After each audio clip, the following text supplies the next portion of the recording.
Nah, jadi di lembaran ini insya Allah akan dibahas berkaitan dengan tanggal 1 sampai tanggal 10 Zulhijjah. Jadi Nabi Ibrahim mimpi, maka tanggal 8 itu disebut Yaumut Tarwiyah, Pak. Orang yang bisa berpuasa di hari itu diberi pahala u'tiya minal ajri mala ya'lamuhu illallah. Diberi pahala yang pahalanya hanya Allah yang tahu. Pokoknya masuk surprise. Jadi Nabi Ismail mau disembelih pasrah. Bakti kepada orang tua, nurut gitu. Heg Pak, rek dipencit malah. Coba anak kita ya. Nah, malam bapak mimpi motong kamu, nyembelih kamu. Bagaimana pendapat kamu? Wah, anak kita makanya marah gitu. Bapak goblok gitu. Anak sendiri mau disembelih gitu.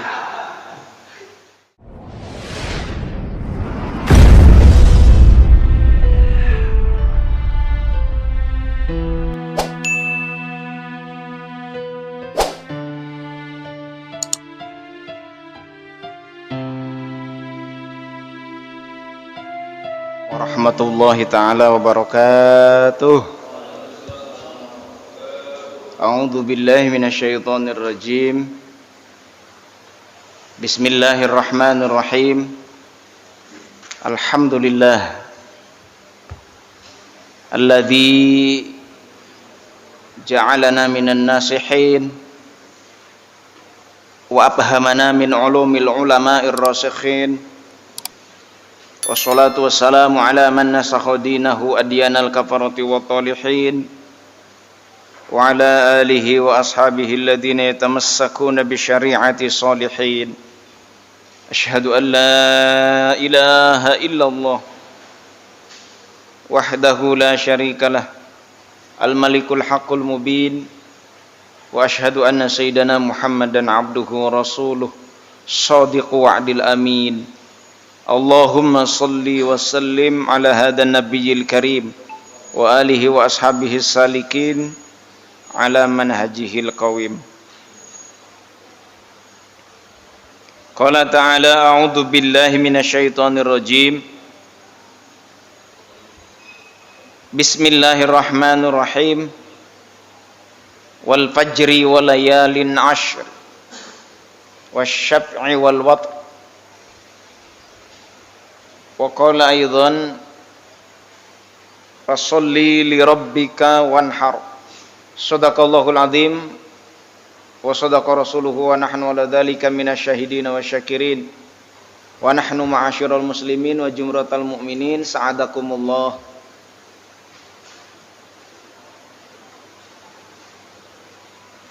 Siyadatil hadirin, para jamaah, bil khusus guru kita yang hadir, yang sami-sami dimuliakan dan dirahmati oleh Allah Subhanahu wa taala, Ketua DKM beserta jajarannya, KUM, semua yang hadir yang mohon maaf tidak bisa diabsen satu persatu namanya, tapi insyaallah rasa hormat, ta'zim, mahabbah al-fakir kepada jamaah tidak berkurang walaupun tanpa menyebutkan nama. Pertama dan yang paling utama tentu mari kita ungkapkan kehadirat Allah, ungkapan syukur, puja dan puji kehadirat ilahi Rabbi. Alhamdulillah kita masih dikaruniai banyak nikmat, diantaranya sehat wa'afiat jasmani ruhani johiron wa batinan, diberi panjang umur dan umurnya barokah, diberi kesempatan waktu, diberikan keleluasaan, rezeki, keluarga yang harmonis, sakinah, mawaddah, warahmah, terlebih diberi hidayah dan taufik sehingga bisa melaksanakan dan dimudahkan menjalankan perintah-perintah Allah, diantaranya adalah sholat, terlebih sholat maghrib yang baru saja kita laksanakan, kemudian mampu menjalankan kewajiban lain, diantaranya tolab ilmu atau menghadiri halakoh-halakoh majlis-majlis ilmu. Mudah-mudahan langkah kaki kita menuju tempat ini kelak di akhirat menjadi langkah-langkah kita menuju surganya Allah Subhanahu wa taala. Shalawat dan salam mudah-mudahan tetap tercurahkan kepada junjungan alam Baginda Agung Kangjeng Nabi besar Muhammad sallallahu alaihi wasallam, kepada para keluarga, para sahabat, para tabi'in, tabi'in, para aulia, para ulama, sampai kepada umatnya, termasuk kita di dalamnya. Mudah-mudahan kelak di akhirat diakui menjadi umat Nabi dan memperoleh syafaatul uzma dari Kangjeng Nabi Muhammad sallallahu alaihi wasallam. Para jamaah yang dimuliakan oleh Allah. Nah, jadi di lembaran ini insyaallah akan dibahas berkaitan dengan tanggal 1 sampai tanggal 10 Zulhijjah. Ini berdasarkan ayat Quran surat Al-Fajr. Wal fajri walayalin ashr. Artinya wallahu alam bimuradih, demi waktu fajar. Jadi berarti ayat ini diawali dengan kata sumpah, huruf qasam. Biasanya kalau Gusti Allah berfirman dalam firman-Nya diawali huruf qasam itu akan menjelaskan tentang peristiwa-peristiwa setelahnya yang sangat penting, yang sangat urgent. Mana yang mau dijelaskan dalam ayat kedua, ayat berikutnya walayalin ashr, dan malam-malam yang 10, malam yang 10. Tapi yang dimaksud bukan cuma malamnya, berikut siangnya. Jadi ini bahasanya malam tapi yang dimaksud siang malam. Ini bahasanya apa? Apa ya? Majaj isti'aroh gitu. Kan kalau siang itu nahar, malam lail. Di sini kan layal, berarti jamak dari lail. Layalin asyri, malam yang 10. Kok siangnya enggak? Apa enggak termasuk? Nah, ini majaz. Jadi malamnya demikian, siangnya juga sama. Jadi walayalin asyri, dan siang-siang, dan malam-malam dan siangnya yang 10 gitu.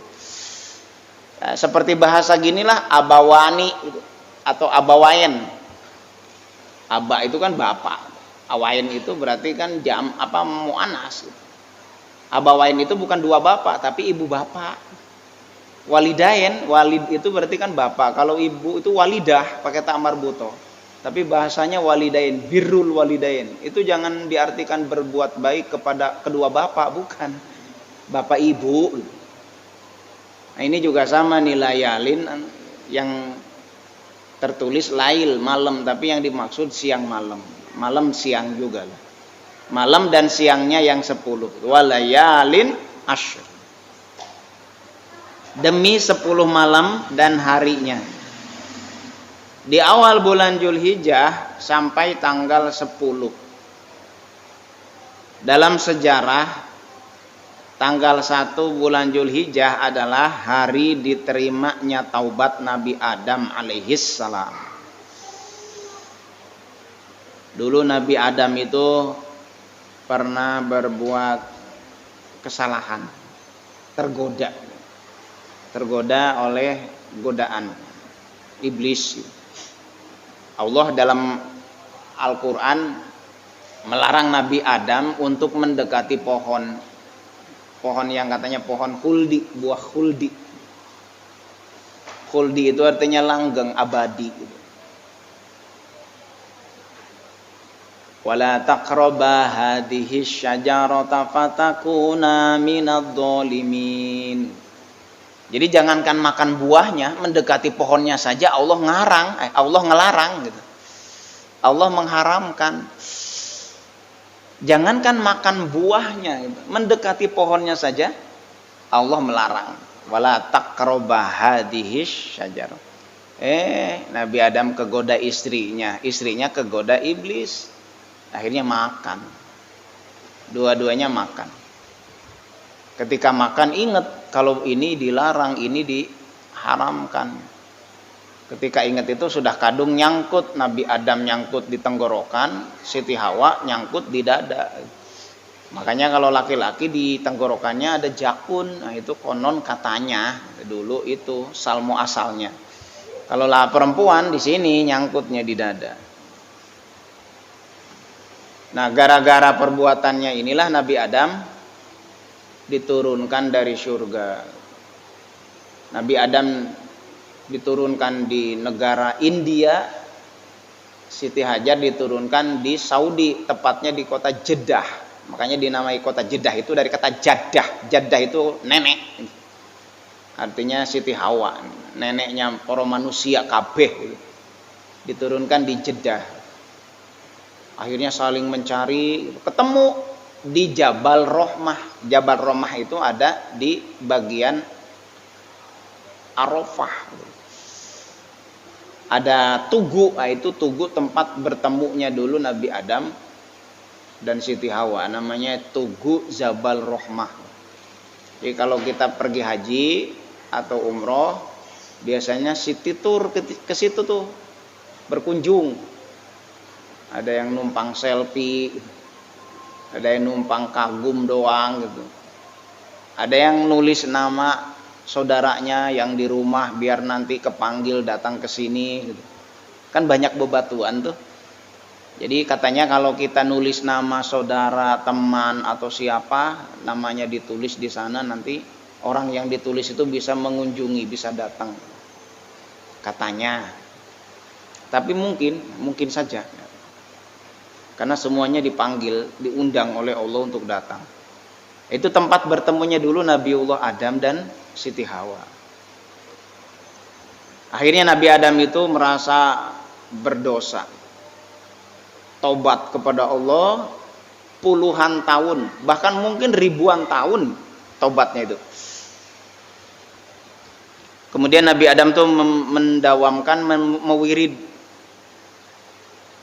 doa Rabbana zolamna angkusana wa ilam tagfir lana wa tarhamna lanakunanna minal khosirin. Terus itu membaca kalimat ini diulang-ulang sampai akhirnya Allah menerima taubatnya.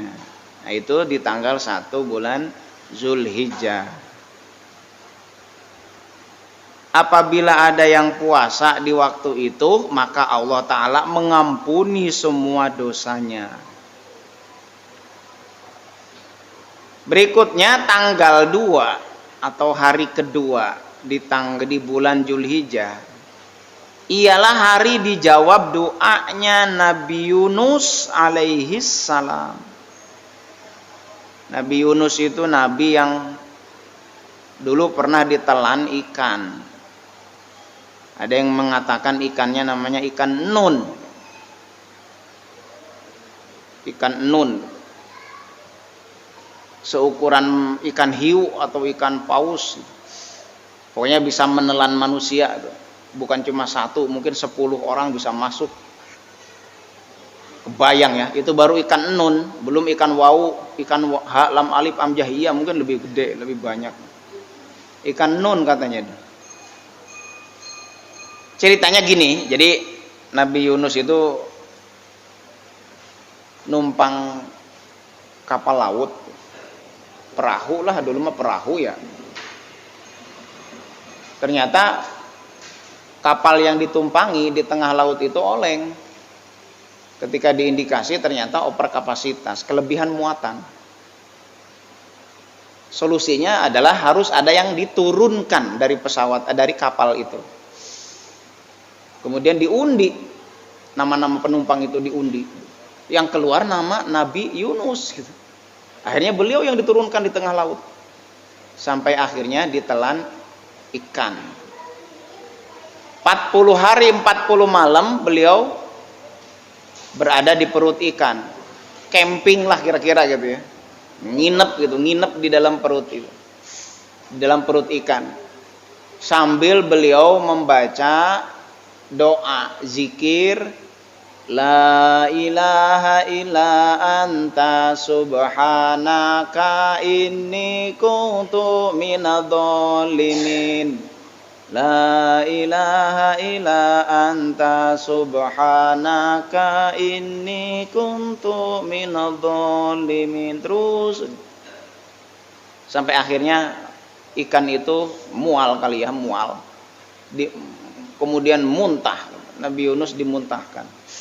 Akhirnya bisa keluar, selamat. Nah, itu terjadi tanggal 2 bulan Zulhijjah. Apabila ada yang puasa di hari itu, maka pahalanya sama dengan ibadah kepada Allah 1 tahun. Tanggal 2 tadi, kudunya mah tadi. Tapi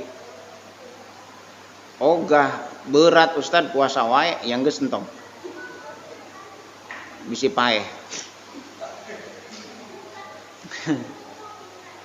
Yang penting sih nanti tanggal 8, tanggal 9-nya itu yang udah wirid, yang udah galib, udah rutin.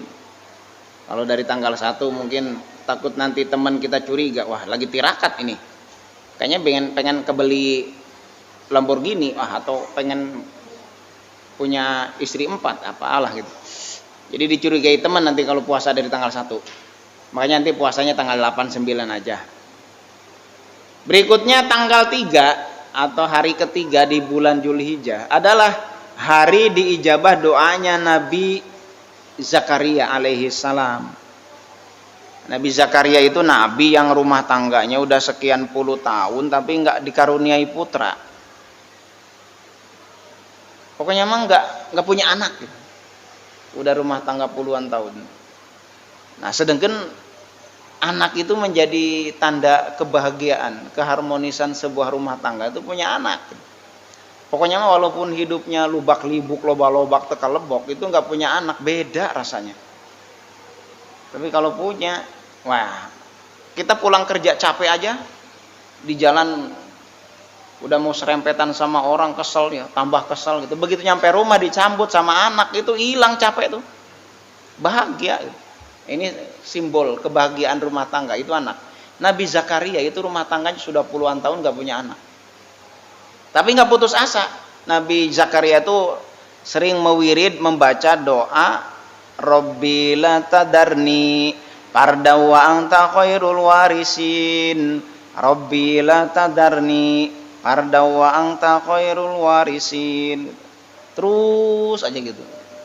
Membaca kalimat ini, ayat ini, sampai satu ketika dikaruniai putra. Diijabah doanya tuh, diijabah, dikaruniai putra yang kemudian juga menjadi nabi, yakni Nabi Yahya alaihi salam. Nah, ini tanggal 3 bulan Zulhijjah nih. Diijabah doanya oleh Allah tanggal 3 bulan Zulhijjah. Wal yaumus salis gitu ya. Wal yaumus salis alladzi istajaballahu fihi doa Zakaria alaihi salam. Man shoma dzalikal yaum istajaballahu doa'ah. Barang siapa yang berpuasa di hari itu, hari ketiga bulan Zulhijjah, besok berarti ini Senin. Kalau mau diniatkan sekalian ditusuk sate ya. Sekali mendayung 1-2 pulau terlampaui. Jadi niat puasa tanggal 3 Zulhijjah sekaligus niat puasa sunnah Rasul Senin, Kamis gitu. Puasa Senin. Jadi nanti pahalanya double. Walaupun puasanya cuma 1 hari tapi dihitung 2 hari karena niatnya. Jadi orang yang puasa di hari itu maka akan diijabah seluruh hajat-hajatnya. Doa-doanya gitu. Istajaballahu doa'ah gitu. Kemudian hari keempat, tanggal 4 ya, bulan Zulhijjah adalah hari dilahirkannya Nabi Isa alaihi salam. Ini dalam kitab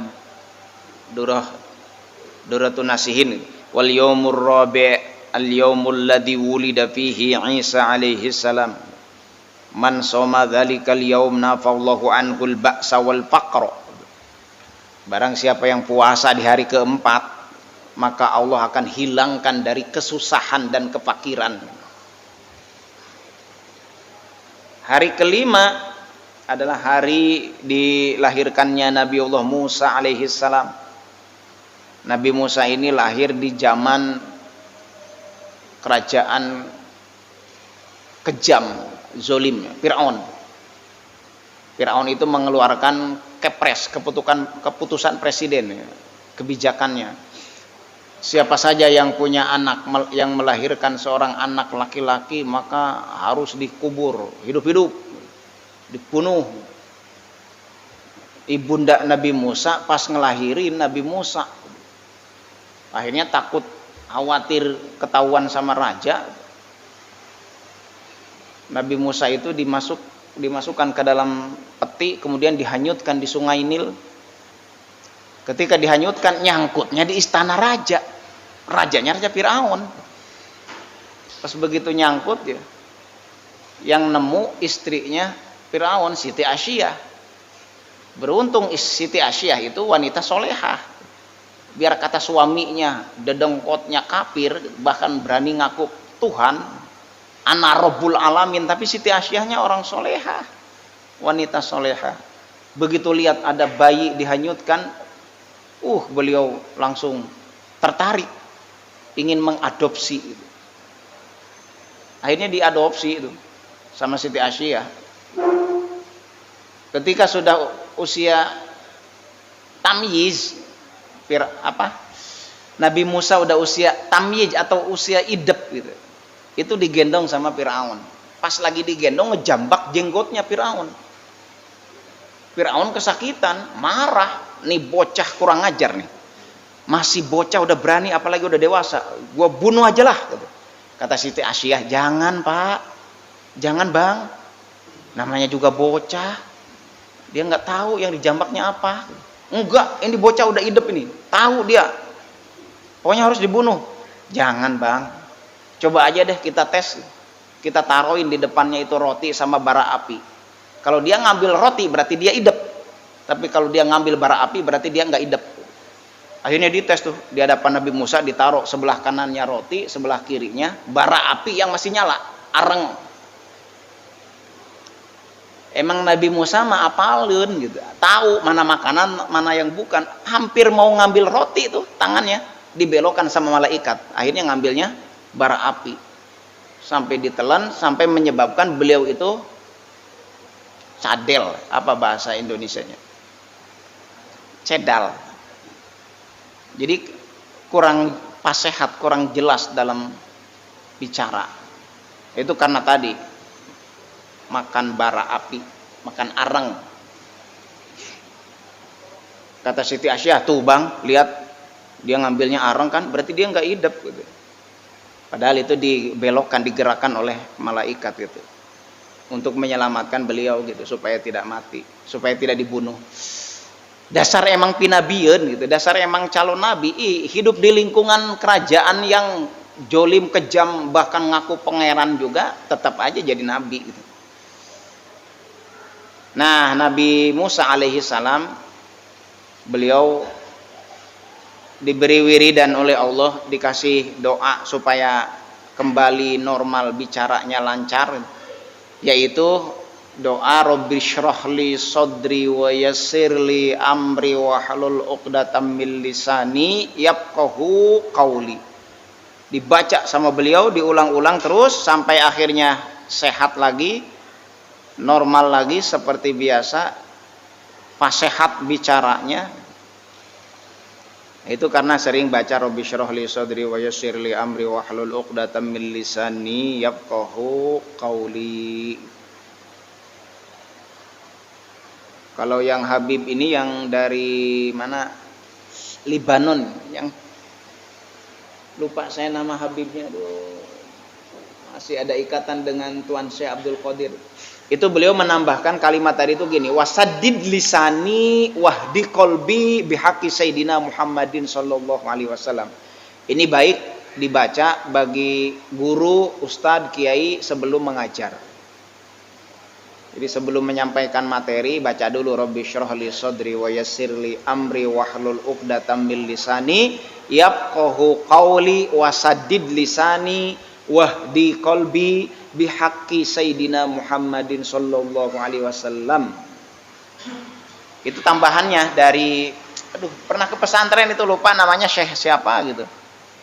Itu ngeijajahin sanad kitab, ngeijajahin doa tadi, termasuk wiridan sebelum memulai ngaji. Nawaitu ta'alluma wa ta'lima wa tadzakkura wa tadhkira wan naf'a. Itu dari beliau tuh, lupa namanya. Siapa ya? Pernah ke pesantren itu langsung mengijazahkan para santri.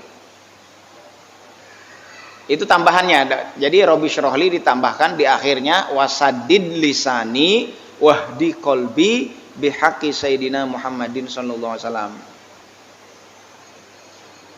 Maka Nabi Musa kembali bisa bicara dengan fasihat, dengan lancar. Itu hari kelima bulan, tanggal 5 bulan Zulhijjah. Barang siapa yang berpuasa di hari itu, maka Allah membebaskan kepadanya dua sifat. Pertama sifat munafik, kedua siksaan kubur. Wal yaumul khamis al yaumul ladzi wulida fihi Musa alaihi salam man shoma dzalikal yaum baro'a minan nifaq au min adzabil qabri. Hari ke-6 atau tanggal 6 ialah hari di mana Allah membukakan segala pintu-pintu kebaikan kepada seluruh para nabinya. Bagi yang berpuasa di hari itu tanggal 6, maka akan mendapatkan rahmat Allah. Al-yaumus sadis al-yaumul ladzi fatahallahu ta'ala linabiyhi fihil khairu man samahu yanzurullahu ilaihi birrahmah fala yu'adzibu ba'dahu abada. Jadi diturunkan rahmat kepadanya. Itu yang berpuasa di tanggal 6 bulan Zulhijjah. Tanggal ke-7 adalah hari di mana Allah membukakan pintu-pintu kebaikan dan menutup pintu neraka yang 7 dan tidak dibuka sampai berlalu tanggal 10 Zulhijjah. Wal yaumus sabi' al yaumul ladzi yughlaqu fihi abwabu jahannam wa la tuftahu hatta tamdu ayyamul ashri. Jadi hari ditutupnya 7 pintu neraka dan tidak akan dibuka sampai berlalu 10 hari. Tanggal 10 bulan Zulhijjah. Tanggal 8-nya, hari ke-8-nya berikutnya adalah hari di mana Nabiullah Ibrahim bermimpi, yang dalam mimpinya beliau diperintah untuk menyembelih putra kesayangannya, yakni Nabi Ismail alaihi salam. Jadi dalam mimpinya Nabi Ibrahim diperintah, laksanakan nadarmu, laksanakan ucapanmu. Nah, emang Nabi Ibrahim pernah berucap apa? Riwayatnya, ceritanya gini. Nabi Ibrahim itu termasuk di antara para nabi dan rasul yang sangat dermawan. Beliau setiap tahun menyembelih 200 onta, 300 sapi atau lembu, 1000 kambing. Sendirian tuh, punya dewek. Enggak udunan sendirian. 200 onta, 300 sapi, 1000 kambing. Dipotong, dagingnya dibagikan kepada fakir miskin. Pokoknya Nabi Ibrahim terkenal dermawan, sampai para malaikat pun mengenal kedermawanannya. Pokoknya populer, terkenal. Nah, di tengah-tengah popularitas, di tengah-tengah kepiralannya tentang kedermawanannya, beliau muncul sifat manusianya. Apa? Beliau pernah ngomong begini, jangankan menyembelih sapi, jangankan menyembelih kambing, kalau Allah menganugerahkan saya seorang putra, lalu Allah meminta saya untuk menyembelihnya, maka saya akan laksanakan. Ini ucapan Nabi Ibrahim. Maka di tanggal 8 bulan Zulhijjah itu beliau mimpi ketemu, diperintahkan dengan perintah laksanakan nadarmu, laksanakan ucapanmu. Ya tarawai Ibrahim gitu. Jadi Nabi Ibrahim bermimpi gitu. Huwa minallah syaiton. Tapi beliau masih meragukan ini tuh dari Allah atau dari setan. Nah, maka tanggal 8 itu disebut Yaumut Tarwiyah gitu. Artinya hari yang dulu Nabi Ibrahim mimpi. Mimpi itu bahasa Arabnya ro'a gitu. Yarwi, tarwiyah. Jadi Nabi Ibrahim mimpi, maka tanggal 8 itu disebut Yaumut Tarwiyah. Orang yang bisa berpuasa di hari itu diberi pahala u'tiya minal ajri mala ya'lamuhu illallah. Diberi pahala yang pahalanya hanya Allah yang tahu. Pokoknya masuk surprise. Kejutan. Jadi nggak penting tahu pahalanya, yang penting puasanya. Ngapain tahu pahalanya kalau nggak puasa ya? Nanya-nanya aja ganjarannya apa sih? Ganjarannya apa? Puasanya kagak. Percuma. Mending puasa walaupun ganjarannya nggak tahu. Jadi ini beda, nggak seperti yang hari sebelumnya diterangkan disebutkan pahalanya apa, balasannya apa. Ini enggak. U'tiya minal ajri ma la ya'lamuhu illallah. Pokoknya mah itu urusan Allah. Artinya surprise. Ini di tanggal 8. Jadi Nabi Ibrahim mimpi. Dalam mimpinya diperintahkan melaksanakan ucapannya, nadarnya. Yang tadi, karena beliau seorang nabi dermawan sampai para malaikat kagum, nah di tengah kekaguman beliau ngomong begitu gitu. Biasa namanya manusia gitu ya. Jadi sering kegeeran, sering melampaui, lupa gitu. Nah, kemudian malam ke-9, tanggal 9 Zulhijjah, Nabi Ibrahim tuh mimpi lagi dengan mimpi yang sama persis seperti mimpi yang dialaminya di malam sebelumnya. Maka beliau merasa mantap, yakin ini tuh dari Allah. Karena udah 2 kali nih yakin mimpi ini dari Allah. Nah, maka malam 9 atau tanggal 9 itu disebut Yaumul Arafah. Arafah itu kan artinya yakin, makrifat.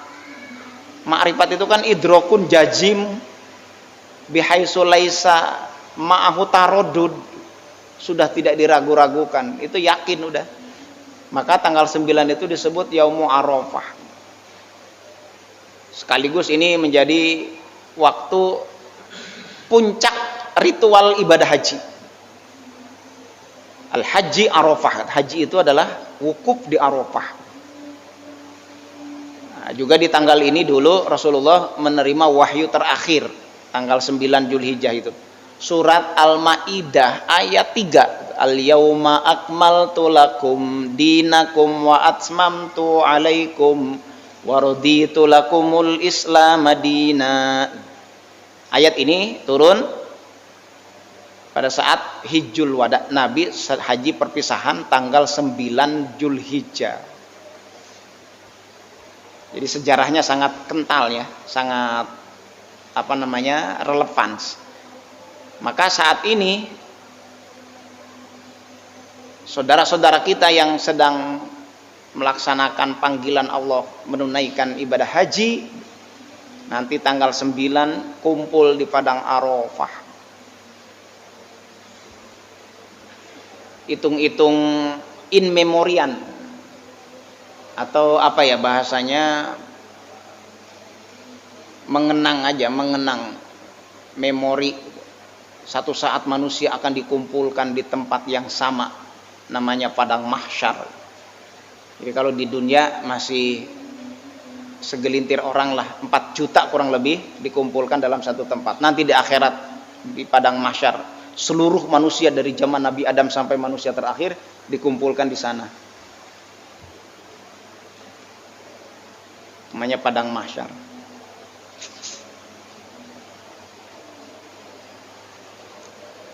Nah, jadi tanggal 9 bulan Zulhijjah Nabi Ibrahim itu mimpi dengan mimpi yang sama.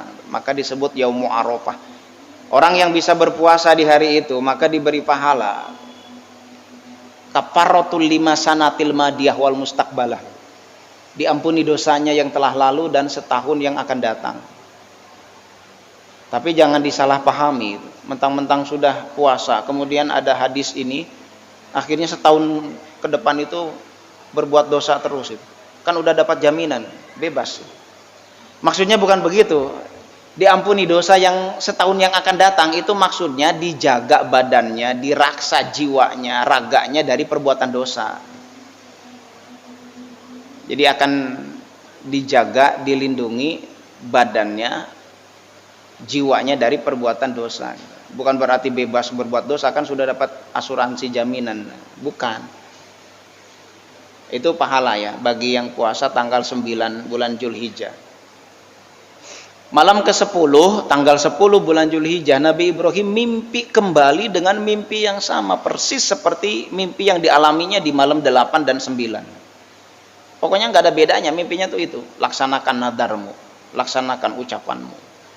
Nah, maka Nabi Ibrahim bertekad bulat, saya akan melaksanakan, ini perintah Allah. Nah, maka tanggal 10 itu disebut Yaumun Nahar, hari pelaksanaan penyembelihan. Dimulai dari terbit matahari. Jadi guru ba'da tulu'is syamsi. Seukuran sholat 2 rakaat dengan 2 khutbah. Lewat waktu itu sudah waktu boleh nyembelih hewan kurban. Dalam Al-Quran surat Al-Kausar, fasholli li rabbika wanhar. Sholatlah menghadap Tuhanmu dan berkorbanlah. Nah, berarti ukurannya sholat dengan khutbahnya 2 khutbah. Lewat waktu ini barulah itu waktu yang bisa dipakai untuk menyembelih hewan kurban. Maksudnya begini, andai kata ada orang sholatnya mah nggak mau tapi korbannya mau, jangan langsung pagi-pagi dipotong, tunggu ini udah lewat waktu sholat belum gitu. Kalau ada orang yang pengen berkorban doang tapi nggak mau sholat idnya gitu, itu tunggu kira-kira udah lewat waktu sholat 2 rakaat plus 2 khutbah belum gitu. Kalau sudah lewat gitu, maka itu sudah masuk waktu boleh melaksanakan penyembelihan.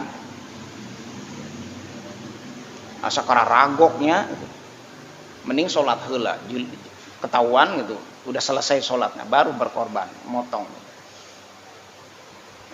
Kan sunat muakkad ya, sholat id itu sunat muakkad gitu. Jadi nggak wajib. Mungkin ada orang ya sunat ini gitu, nggak usah sholat gitu. Tapi dia pengen berkorban, pengen nyembelih gitu. Nah, itu nunggu nanti sampai kira-kira waktu 2 rakaat dan 2 khutbah lewat, silahkan motong. Tapi bagusnya sih sholat dulu, nemen amat sih gitu. Emang mau kemana ini? Kerja libur juga tanggal merah nggak bakal masuk gitu. Sholat aja dulu baru kemudian nyembelih gitu.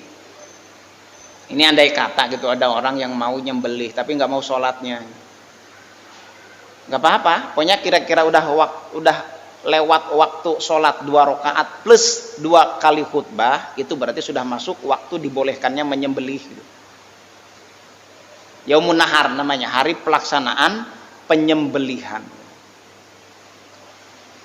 Nah, maka Nabi Ibrahim sudah merasa mantap ini, yakin ini perintah Allah, saya harus laksanakan. Tapi sebelum melaksanakan, yang mau disembelih diajak ngobrol, diajak musyawarah. Nabi Ismail dipanggil. Nah, ini dikisahkan dalam Al-Quran surat As-Saffat ayat 93 sampai ayat 104. 104 apa 105 lupa. Falamma balagha ma'ahu sa'ya qala ya bunayya inni ara fil manam adbahuka fanzur madza tara. Bahasa kitanya kurang lebih begini. Nah, Bapak mau ngomong, tadi malam Bapak mimpi menyembelih kamu, diperintahkan menyembelih kamu. Bagaimana pendapat kamu? Dasar emang anak soleh gitu ya, anak yang berbakti kepada orang tua. Apa jawabannya? Ya abatif alma tu'mar satajiduni insyaallahu minas sabirin. Bapak, laksanakan apa yang diperintahkan kepadamu, maka engkau akan menemukan aku menjadi di antara orang yang sabar. Jadi Nabi Ismail mau disembelih pasrah, bakti kepada orang tua, nurut gitu. Heg pak, rek dipencit malah. Coba anak kita ya. Nah, malam Bapak mimpi motong kamu, nyembelih kamu, bagaimana pendapat kamu? Wah, anak kita mah kayaknya marah gitu. bapak goblok gitu. Anak sendiri mau disembelih gitu.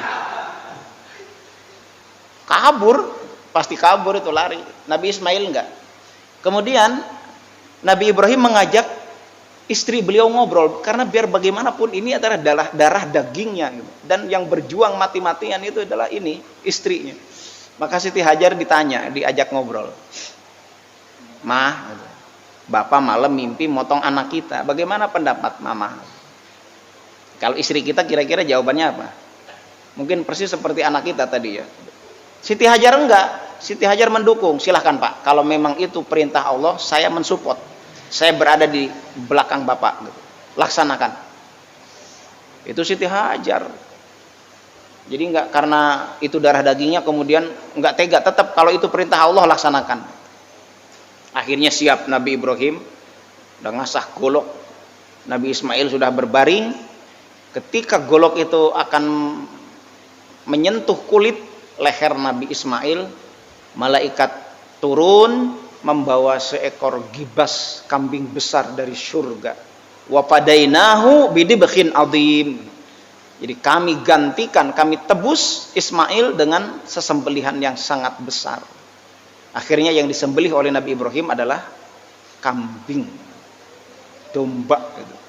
Gibas gitu. Namanya gibas gitu. Kambing besar yang dibawa dari surga. Nah, jamaah yang dimuliakan oleh Allah, maka dengan itu pelajaran yang bisa kita petik dari kisah Nabi Ibrahim yang terjadi pada tanggal 10 bulan Zulhijjah itu adalah tentang potret keluarga. Jadi ini contoh keluarga yang harmonis, keluarga yang baiti jannati itu ya. Bapaknya seorang yang soleh, ibunya seorang ibu yang solehah, putranya juga, anaknya adalah anak yang soleh. Jadi tergambar semua ujian Allah kepada Nabi Ibrahim tentang keimanan, keyakinannya. Akhirnya lulus, diabadikan dalam Al-Quran, menjadi pelajaran bagi seluruh keluarga-keluarga muslim. Ini potret yang sangat ideal. Itu saja yang bisa disampaikan. Lebih kurang mohon maaf. Hadani Allahu yakum ajma'in. Ihdinas syiratal mustaqim. Wallahul muwaffiq ila aqwamit thoriq. Assalamualaikum warahmatullahi taala wabarakatuh. Maulaya shalli wa sallim daiman abada ala habibika khairil khalqi kullihim.